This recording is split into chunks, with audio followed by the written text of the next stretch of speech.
Because I can't afford lobster, Jacob. So what you're telling me is you need money.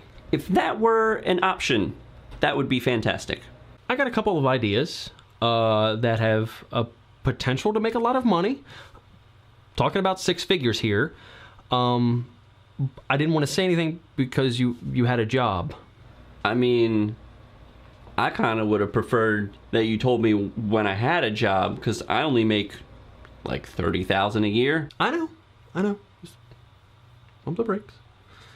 You know, I would have said something if I had the chance, but, you know, I didn't want to stress you out. You had a lot on your plate.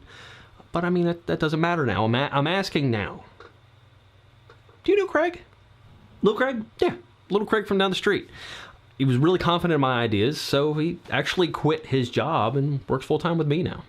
So he's going to make more money than he was making as an air traffic controller. He was skeptical at first, but me and him went. We talked to a bank exec and a hedge fund manager, and they said we had a good amount of ideas. We don't really have any investors or anything right now, so I figured, how about I mention them to you, and maybe you can help us figure out where to start on this huge ball of goodness. I mean, it sounds like you've done your homework, and we both stand to make significant amounts of money pretty quickly, so I'm in. No. No. You're not going to make a lot of money in the beginning. Through my understanding is that you're going to have to spend money to make money. The point of all this is that I have no money.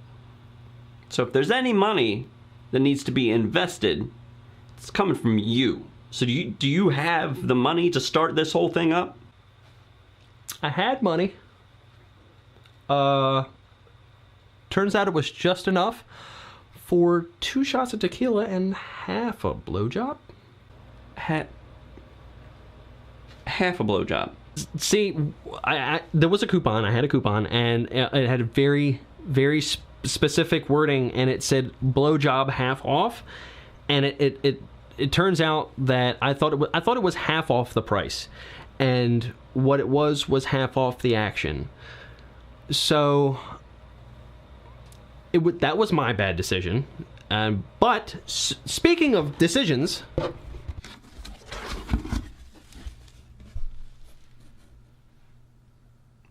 a box. Not just any box. An empty box. A decision-making box. A decision-making box. A box that makes decisions for you. Think about it. You wake up, you figure out what to wear, you go to work, and then you make decisions the whole day. Are you wearing a different shirt? Figure out what to eat, when to sleep, where to urinate. Wait, am I wearing a different shirt? Then you're exhausted by the end of the day.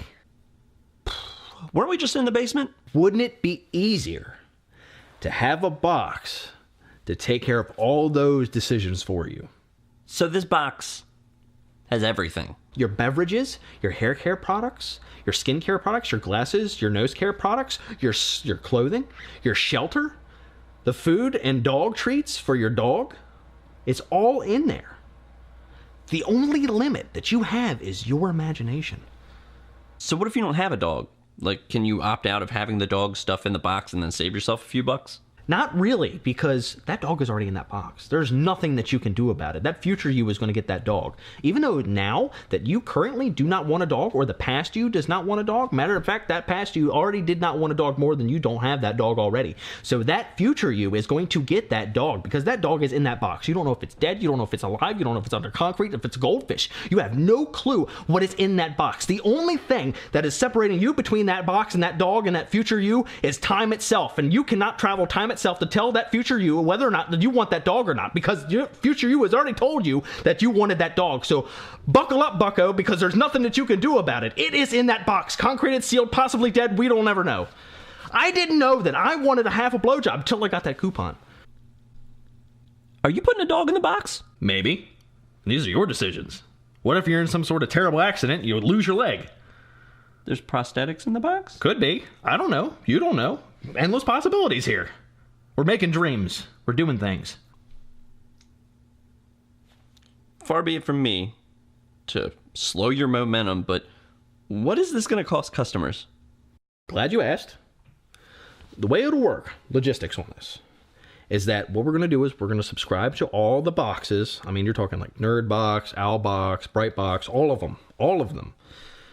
And we're going to take everything that they have and put it in our box and ship it to our customers. So I'm assuming that since you are subscribing to all of these boxes in bulk, that you're going to get some sort of discount, and that's where the profit's going to come from, right? Yeah. No, it doesn't really work that way. To my understanding is that every subscription costs about $20. And there's like 600 of them. So rounding it off, what we'll have to do is we'll have to charge our customers like 12 grand. So you're only charging the exact amount it costs from materials? Okay. We didn't make a profit, and that's why we're here. So how about we do something in the neighborhood, just round it up a little bit, bump it up, $12,010. So you're going to charge over $12,000 to make a profit of $10. Minus shipping and handling costs too. But listen, we're not greedy. It's just we're basically changing people's lives and doing God's work here. So...